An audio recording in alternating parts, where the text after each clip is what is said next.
the moon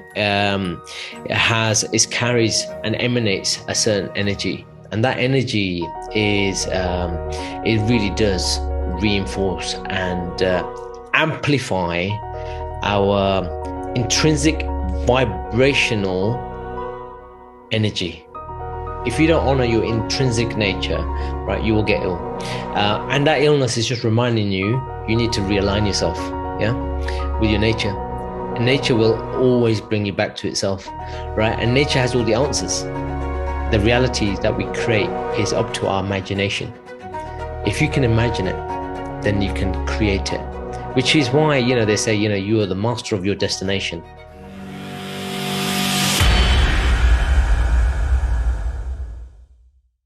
Welcome everybody to another Martian Mind Power podcast. I'm Jatinder and we're here with Sifu Lak. Sifu Lak, how you doing? Very well, thank you. Life is good. How are you? Yes, good, thank you. And we had a brief little conversation earlier about virtual reality, so that was quite interesting because it looks like the future of tech is going to be in this metaverse kind of environment. So we're going from one reality to another. Well, don't you think IT, technology in general, is really trying to emulate real life, as in the real reality, the true reality, through digital means? Yep. Right. It's an interesting and deep conversation, that one. Well, let's have it then. Let's have it. Oh, okay, cool. Shall we see if anything in the book refers to it, or shall we just have a conversation? Go on then. You never know. Let's see. Let's try our luck on this. So, Stop. Okay. Oh, one page went past. Lunar-tic. Lunar-tic. Okay. Page 388. All right. 388. Yeah. Okay. Lunar-tic 388. I'm sure there's a connection here to reality and reality, right? But we'll go into it in a minute, all right? So lunar-tic, all right? So this koan is spelled L-U-N-R, as in lunar, as in the moon, and tic, as in T-I-C. So it's lunar-tic, as in, why you've been acting like a lunatic, but spelled lunar-tic. Okay, so it's an image of a night sky, beautiful night sky, with a few clouds in the night sky that are lit up by a full glowing moon, and on one side there's the face of two wolves, who seem quite excited and focused in the night's moonlight. Okay, so all right, we started off with VR, technology, and digital metaverse. Okay, and simulating reality, new realities digitally.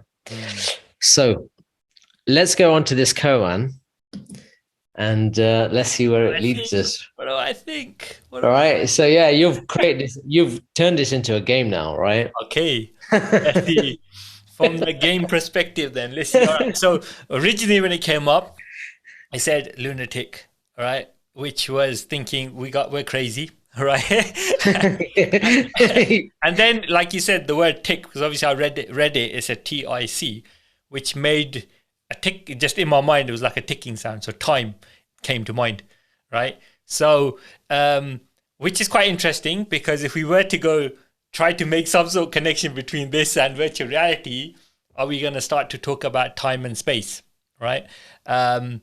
Because this world that we live in is time and space. It's a material world, time and space, right? But is the, if we go deeper on this, is the other side of it no time, right? So are we living in some sort of scientific bubble, which is to do with time and space, within which we have these parameters that we can live this life, right? And you've covered space because lunar is the moon and the moon is space, Yeah, right? that's right. So essentially, you've deduced lunatic from the spelling on this koan is refers to crazy as a keyword, time or timelessness as a keyword, and moon or space, and therefore spacelessness as other keywords, right? Yep. Wow.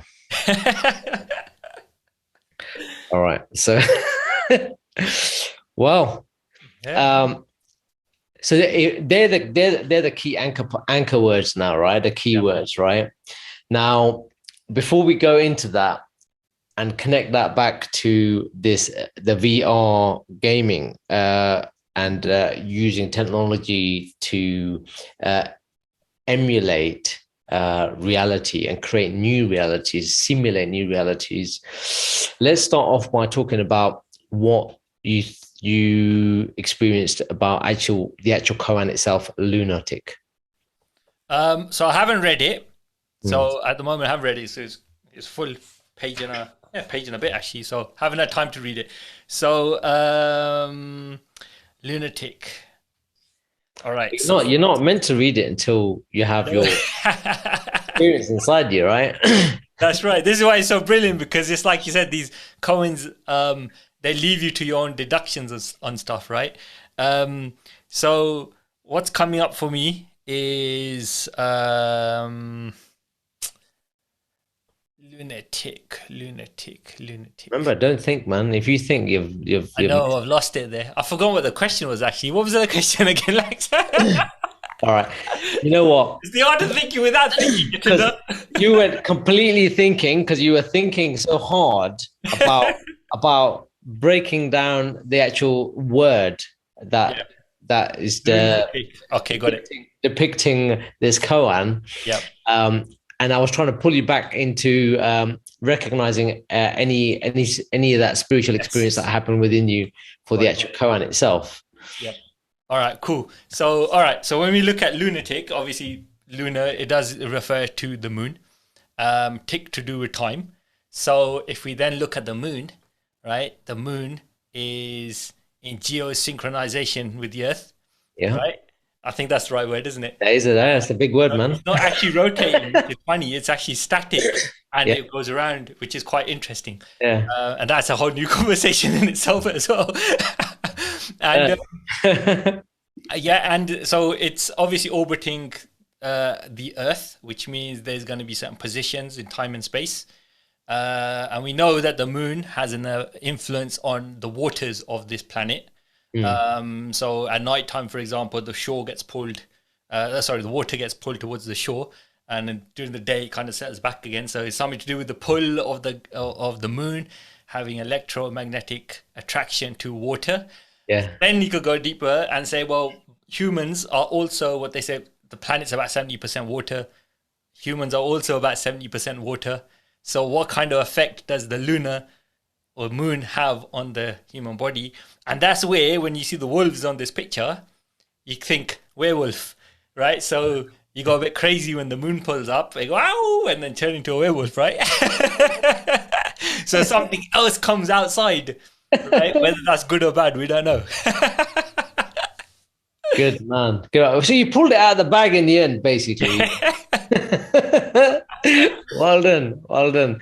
So now you're spot on, man. All of the above, man. All of the above. And this koan is an interesting one, because when I first started meditating, I was just meditating, and I usually meditate facing the window. So if it's daylight, I've got daylight streaming in. If it's nighttime, and there's no moonlight, then it's just nothing. And then if it's obviously moonlight, then you've got the moonlight coming in. As I started to advance on my meditation practice, what I started noticing was an intrinsic vibratory energy, right? That would, what's the word? Enhance my spiritual experience, right? That enhance my meditation and also enhance my vibratory connection, right? To the cosmos and so on. I also started, as I started progressing even more, started to realize that when it's a full moon or a very bright moon, and there's very bright moonlight, I can't sleep. I cannot sleep, right? Especially if that moonlight is touching me, right? So moonlight is definitely starting to have a direct spiritual impact on my physical being. So if you can't sleep, something's going on, right? Now, the moon carries and emanates a certain energy, and that energy is it really does reinforce and amplify our intrinsic vibrational energy. All right, and that's what I was feeling, and that's why I can't sleep. And I'll be honest with you, I should just sit up and just sit and meditate, practice when that's happening, because I get a really poor sleep as a consequence anyway. So what's the point? So what's going on? Well, apart from what I've just mentioned, there's this whole connection with water that you mentioned, right? So what?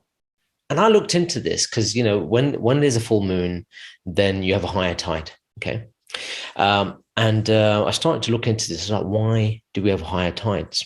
And actually, what I discovered was, and when I did science during my GCSEs, we were taught that when the moon attracts the water. Okay.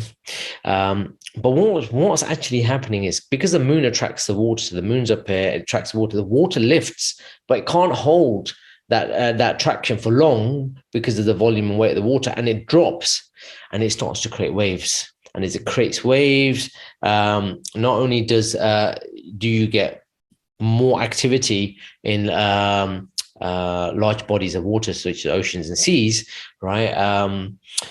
You'll also get the tide rise as a consequence of that. Okay, so that's what's happening. Okay, as was part of that process.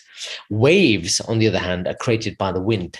Okay, right. So just to kind of clarify that, but the body of water does kind of come up, and then that's what's causing the rise in the tide. So there's an attraction to the water. All right, that's number one. And you already mentioned the statistics in terms of how much water is on the earth and how much water is in our body. The amount of water in our body changes, right? So it starts off quite high in the 90s. A fetus is 90%, and then an adult is about 70%, and an elderly person is about 50%. Right. So, we are directly linked we already have a direct connection to the volume of water that we've got within us, as we kind of move closer towards our old age, and therefore our due date. right. Our water content also decreases. Okay. And we already know that water is our life force. There's nothing on this planet that survives without water. Okay. Everything's got water in it that is living, that is sentient. So that's another thing to note. But the lunar-tic part of it is really connected with this almost agitation and this sense of this wild sensory experience that happens within you when the moon is full. Okay. And you mentioned from the picture, there's these two wolves in there. They look really focused, right? And the moonlight's glistening off the tops of their heads in this image. in the movies, we got werewolf movies, and when the moon's full, the werewolves just turn into lunatics, right? Right. And they go wild and they start howling and so on. Well, that's how I feel, right? When I'm meditating and this energy is like really rampant. It's a really amplified energy and I feel restless. I feel like I need to go out and maybe go for a run or hit the bag for half an hour or whatever, right? It's all this energy is just there, right? And so it creates this kind of almost like this madness, this lunacy inside you that you want to do something, but you don't know why you want to do something. But from a meditative standpoint, when you're sitting, it connects you. It really is immersive. So there's that whole mechanism that's happening. So that's what this koan is ultimately talking about, is the connection between our physical body, the water within our physical body, or should I say the body of water, the moonlight, its cosmic energy, right? And how all of that's connected, right? And how all of that can be amplified or decreased depending on the intensity of the moonlight. And what that's teaching us is from a lunar perspective, we are lunar beings. We are directly connected to the moon cycles. So that leads me on to another thing, that all of the ancient calendars, every single ancient calendar is connected to one or the other, and that is to the sun or the moon. Yeah. Right. Long days, longest days, solstice days, for instance, right? Full moons, new moons, right? There's a whole bunch of events and occasions that happen around that. If you look at the Indian calendar, right? Number one, they've got almost 30 public holidays a year. Mm-hmm. If you want loads of public holidays, go work there. You might not get paid as much, but go work there, right? But they've literally got a holiday on every full moon or a moon-related event. Okay, not necessarily a public holiday, but some kind of event, some kind of auspicious day. Okay, and there's a big belief, not just in Indian culture or Hindu culture, but cultures in general that are aligned with the moon, or should I say lunar calendar, that when the moon is waxing, that means is getting brighter towards the full moon, when it's fully lit and you can see the whole sphere, shining brightly, there is an increase of energy, and there's. Did you say waxing? Waxing, yeah. Wax on, wax off. Wax on, wane off, right? Wax on and wane off, right? All right. Yeah, I see how you did that, right? So it's called a waxing moon when it's getting bigger. I mean, the moon's not getting bigger. The moon's the same size. It's just getting brighter because there's more light being exposed to it because of the way the Earth kind of covers the light coming from the sun to the moon. So that's called waxing. And then when it starts to get smaller or less light shining on it, it's called waning until it becomes a new moon. So new moon is like completely dark, can't see it. There's no light being reflected off it. And then slowly more light's reflected off it as it changes orbit and so on, and then it becomes a full moon, and then it starts to become shaded again, and that's called waning until it becomes a new moon. All right, they say when you want to start something new, start it towards just before it becomes a full moon, right? Because the energy is maximum. Okay, right? But we're now getting into astrological realms, and that space, which I'm not an expert in. I know a little bit about that area, but most importantly, I can tell you through direct experience, the energy is maximum when it's a full moon, and that light is streaming through your windows. And it's not just me. A lot of my friends, they don't even practice anything spiritually, or they don't sit down and meditate or anything like that. They just can't sleep. Why? Because it affects all of us, right? So that's one of the key things, right? So there's that direct connection. So a lot of calendars, ancient calendars, are following the lunar cycles or the sun cycles. Okay. And the thing is, really, the lunar cycle is directly connected to the sun cycle because it's reflecting the light from the sun, right? So really they're part of the same thing. Okay.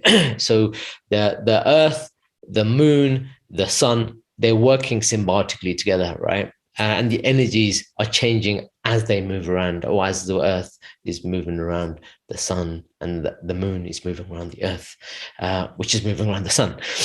So is that the thing that they refer to as the circadian rhythm? Circadian rhythm? Yeah. Your circadian rhythm is your natural sleep-wake cycle. Okay. So is that in alignment with, obviously, is there some influence there with the moon and the cycles there as well? I would say it would affect your circadian rhythm 100%, right? Like I said, I can't sleep in a full moon, right? So it's changing my rhythm. My rhythm is changing based on the moon and the moonlight. Okay. I mean, the moon might be full, but it might be on that side of the house. So it's not streaming through the window, right? So I won't feel it as much. But because the moon's still out there, the energy is still going through the walls, right? Okay. It's not like I'm in a lead building that nothing can get in and nothing can get out, right? Right. So I'm still affected by it, right? Well, it could be lead if you become a bit of a lunatic when you see a full moon. Like turns into a werewolf. Some people may need to be caged up in a right. That's an interesting one. So that's one thing, right? Yeah. So this whole thing about the lunar cycles. So now I'll take it on to the calendars. Now, originally, before our Gregorian calendar, right? Our calendar in England was a lunar-based calendar, right? I think it was King George, or whoever it was at the time. He looked at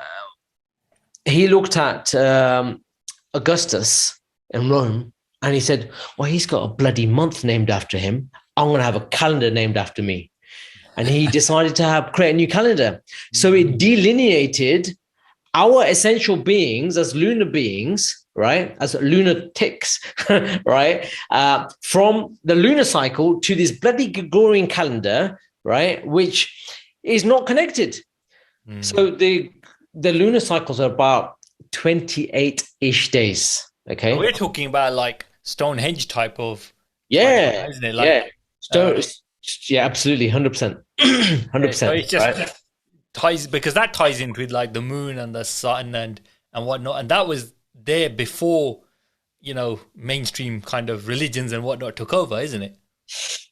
I mean, the first of all, right? The lunar cycles are the lunar cycles, right? And religions are a way.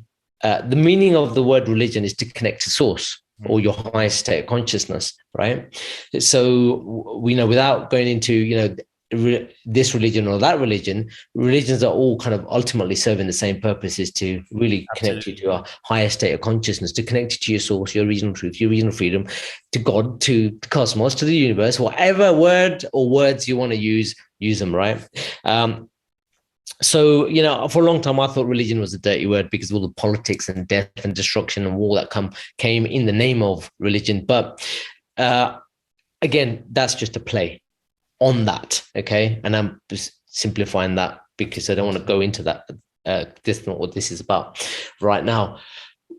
staying on point with the whole Lunar-tic koan is the Gregorian calendar has now, there's months with 28 days and potentially 29 days, right? Which is your February in a leap year, right? So somewhere along the lines, during that readjustment, we lost a day and we had to kind of make up for it and stick it back in, right?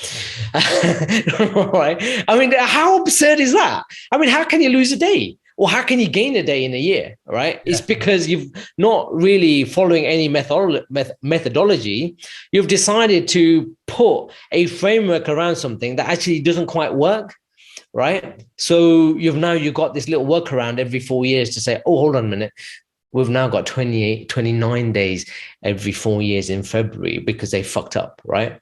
And then you've got months with 30 days and 31 days. Like I said, the lunar cycle is 28-ish days, right? 28 and a half-ish. It's not an exact science, okay? It's a lunar science, not a a formula, a concrete formula, as King George decided to put forth, right? that starts going deeper into the way the Earth rotates around the sun, and 100%. Rotations and whatnot, and how that changes over years, isn't it? Absolutely. So that's where that delineation has come. Now, what's happened as a consequence of that is there's nothing that we do that's linked to the lunar cycles anymore, okay, in the West, okay? And that includes, the UK, Europe, America, and so on, right? So, we've got different parts of the world that are kind of honoring this Western Gregorian calendar just so to stay on the same page, but really they've also got a lunar calendar or a solar calendar going on at the same time, or both, okay? I mean, for instance, the Mayans, the Aztecs, the Incas, they had, they worshipped the sun, right? They worshipped the sun. So their whole outlook was based around where the sun was positioned and what the sun was doing. Okay, at any given moment. Didn't they also? Sorry, it's a slight detour, but it's that thing you said about the rotation being about roughly 28 days. Yeah. Isn't there like some historical stuff I've come across where they said that at some stage we actually used to have 13 months, and they just took 1 month out and distributed those extra days across the other months and made it into 12 months? Possibly. I heard that somewhere. I can't remember where. Well, possibly. I don't know that answer myself. So it's a possibility. But what I can say is I understand it as that, and is potentially, what's 28 and a half, or 28 times 13? Say 28 times 13, 364. So you're right. So that is 13 months, right? Okay, so it should be 13 months then, right? Based on that calc, yeah. So there you go. See, if kids are listening to this, this is why maths is important, yeah. Although you're allowed to use calculators later on in life in maths class. It's just early on, right? They put you through all this pain, right? I didn't use a calculator, no. All right. So that's the lunar part of it, right? And the lunar cycles.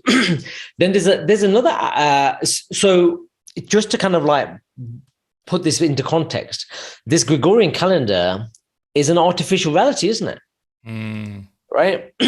We were talking about VR earlier on, right? And how VR is just a new reality that's projected onto us human beings that are living within that world, in which that simulation, if you were, is happening, right? But actually, we're connected to something even deeper, right? The lunar cycles, the solar cycles, and so on, right? And the astrological cycles, right? There's answers that we have, right? That even NASA and these space operations that look to in the ancient arts, right? And these ancient sciences that have been documented over years and years and years, in order for them to understand what's going out there. So so this knowledge has been around longer than we've been around, and we've drawn inspiration from that to help us understand and get out in the space ourselves. But the thing is, again, the point I'm trying to make is we're simulating a whole new reality. It's simulation, right? Over what it actually is, right? And that kind of ties in quite nicely with how we started off talking about VR technology simulating a whole new reality with this projector that's projecting this whole experience inside you, right? And that's becomes your new world momentarily until you could take it off. The real I had an interesting thought around that. So I was just wondering, like, if I was to spend a whole day in the VR helmet, right, and I used a different time system, yeah, right. So it's like it's not the same as what's going on at this moment in time, but it was like 6 hours ahead or something. Like, how would that trick my brain into, thinking that the time's changed? Well, it wouldn't matter, right? I mean, like if you play something like a futuristic sci-fi game, you're living in a whole new century, aren't you? Yeah. Right. If you live if you're in an alien world, again, you're in some other universe, some other stratosphere, some other planet, or wherever you are within that game, doing whatever you need to do as part of the objective of that game. The reality changes. And this is why gaming is quite interesting, because actually what you're doing is doing exactly that. You're creating a new artificial reality, what I call it the reality of unreality. But what about the unreality of reality?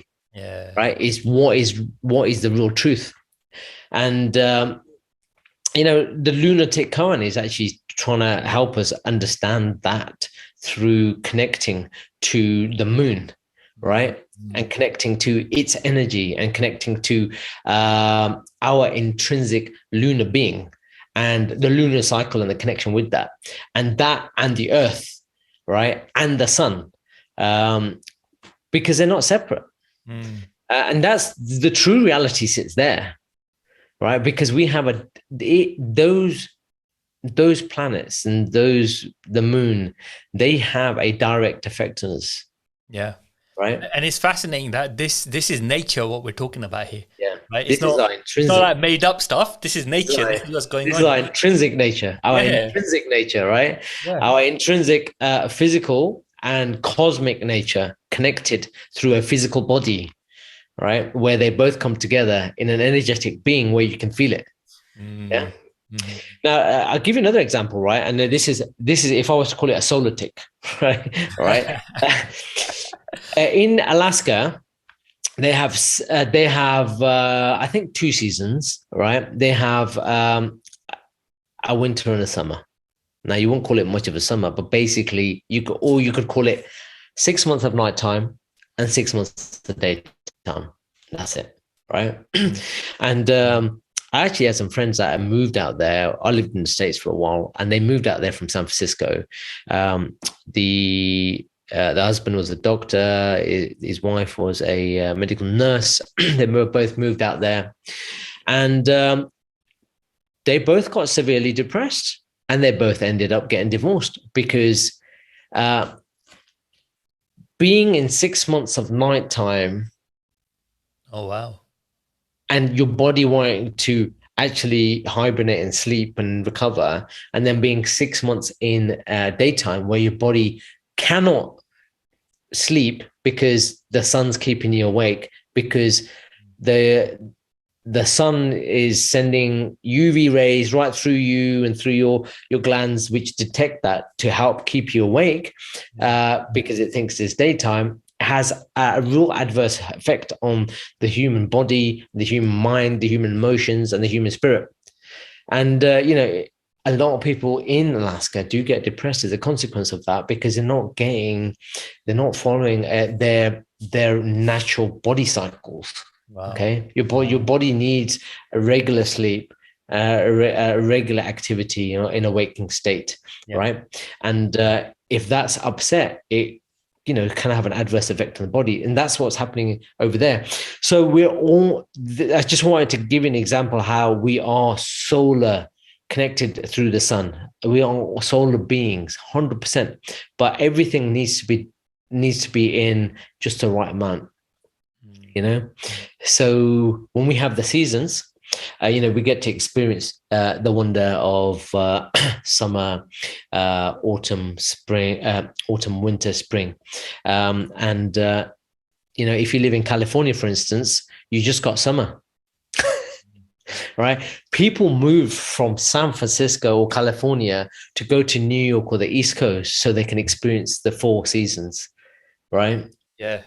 All right. They want to experience summer. They want to experience autumn. They want to experience winter. They want to experience spring, because California is just summer all year long, all year round, basically, which is wonderful. I really loved it. But yeah, it's interesting you were talking about that, because we were talking about digital, then we talk about nature, and if we're going into this more digital space, because it's early days at the moment, but it looks like in terms of technology, we are heading in that direction where what we see in the movies is going to be a reality. It is a reality. People live in these virtual places, yeah. Like, it's just interesting when we talk about all this nature thing. How is that going to start to then affect the next lot of people? You know, how is that as a human race going to start affecting our mind, our thinking, our nutrition, all these kind of things? It just makes you wonder that we're going to have some sort of influence on it, right? We're moving more away from nature and going more towards a digital space. And then we're looking at what potential threats we have on the human body in that regards, right? If you move away from your intrinsic nature, right, you will get ill. You will get ill. If you don't honor your intrinsic nature, right, you will get ill. And that illness is just reminding you need to realign yourself, yeah, with your nature. And nature will always bring you back to itself, right? And nature has all the answers, yeah, right?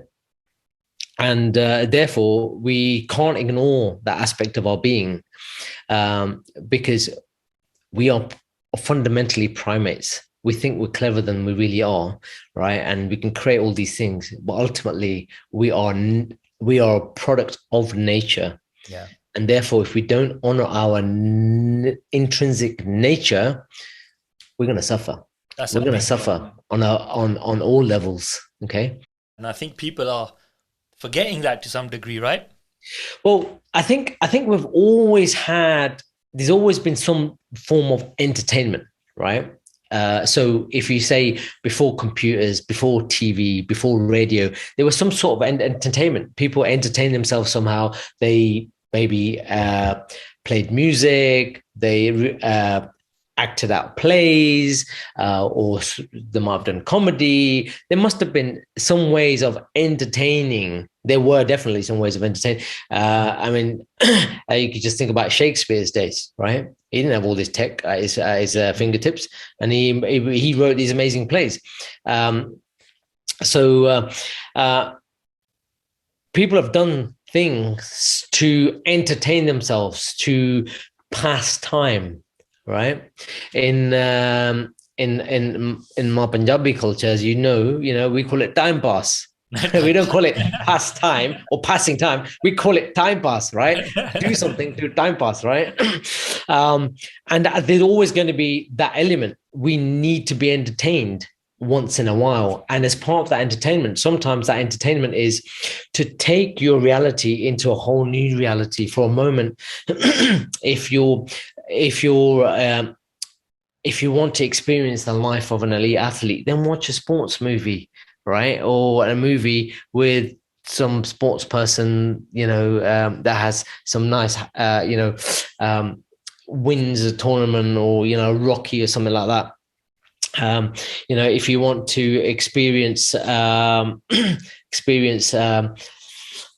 sci-fi, something that's completely out there, go watch something else, for example, I'm watching Lost in Space on Netflix at the moment. That's brilliant. And it's fantastic, right? And I love that because it's it's a culmination of technology, human survival, and the unknown. Right? It's entertainment, but it takes you into a whole new dimension where, really, what entertainment is about is expanding your imagination and keeping that active, right? Because without imagination, you're dead duck, right? You're finished, right? If you can't think expansively, if you can't learn and grow something, then Bruce Lee would say you're in a waiting room, you're in a waiting room, stagnant, waiting to die, right? Keep your faculties active, keep them awake, keep them moving, and then rest when you have to rest, but then carry on, because that's the only way you're going to learn and grow. But there's in that process, if you watch too many movies or you play too many games or so on, now your perception of reality starts becoming warped. Okay, now you don't have a balance on living your daily life with these different worlds that you can step in and out of. They become your world. And I'll give you an example. Have you ever watched a superhero movie? Have you ever watched an action movie? Right? And then you come out the movie theater, and I'm all about in the cinema, right, where it's really impactful and really immersive, and it's all massive screen, all these speakers all around you, and if really kind of takes you there, right? But actually, all you're watching is a white screen with some light reflected off it, right? And this sound, right, pumped out. All of that experience is happening inside you. But you go to the cinema, you watch a superhero movie, you come out, and you feel invincible like that superhero, yeah? Right? For a moment, you're a changed person, right? But actually, you can't fly, you can't, punch through a wall or anything like that. But for a moment, you feel invincible, right? For a moment, you can be an embodiment of something different. Now, several things are happening, right? Now, if you do that too much, then, you could potentially be classified as crazy, Delusional. Right? Eh? You become the lunatic, right? So I think all of this entertainment serves a purpose, but more importantly, it's taken us away from maybe what's happening in our lives, and you use it as an escape. I mean, there's many reasons people want to be entertained, but use it as an escape to kind of go live in a different world for an hour and a half and experience something different, and come out feeling invincible, come out feeling inspired, come out feeling motivated. Maybe you can take that and do something productive and constructive with that to change the course of your life, to change the shape of your life, to affect other people in a positive way, right? Or you can come out and do something complete opposite. So we have a choice of creating new realities all the time, but also intrinsically, right? We can change the reality in our lives by doing something differently all the time.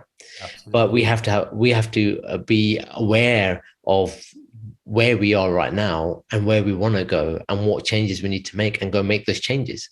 And sometimes the imagination, or just feeding the imagination, is all we need to inspire us to do that, right?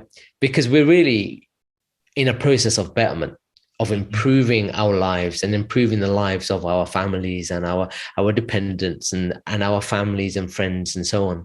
One of the common questions that I feel is asked when you talk about winning the lottery is, what would you do with that money? And almost everyone says, I want to help my family and friends. Right? I don't know anybody that hasn't said, I don't want to help my family and friends. Right? Why do you want to help your family and friends? Because as you improve, you also want to improve, help them live better life, more comfortable life, have more luxuries and so on. Right? So it's our nature to do that. Right?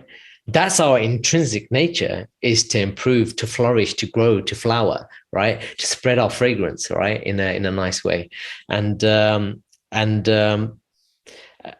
And we seek entertainment, maybe for that reason, or maybe just to time pass, right? So, this isn't a conclusive podcast by any means on different means and reasons for trying to create new realities. Just talking about some possibilities why you would do that. Yeah, absolutely. Yeah, I mean, that's fascinating, Lex. I think there's so many different places. There's so many things coming up for me. I think we could go in different directions, but it'll just be way beyond this current podcast. So, back to like the lunatic kind of element. Do you want to do the honors? Read the books. Yeah. So let's do that, because I mean, there's one aspect of this that I didn't cover, Sure. and we'll go through it as I read through this. All right. So, lunatic, LUNAR-TIC, lunatic. Okay. So, Mother Earth's moon has a secret. It's attracted to water. You can see this when there's a full moon. We get the largest tides because the moon pulls the water in our oceans and rivers towards itself. Our bodies are predominantly made up of water. A fetus is 90%, babies are 80%, child is 70%, adult 60 to 65%, and a senior is 50%. So that's an average of about 70%. As we age, we literally dry up. Since our bodies are predominantly water, when the moon is full, it has an intrinsic effect on the water in our bodies too.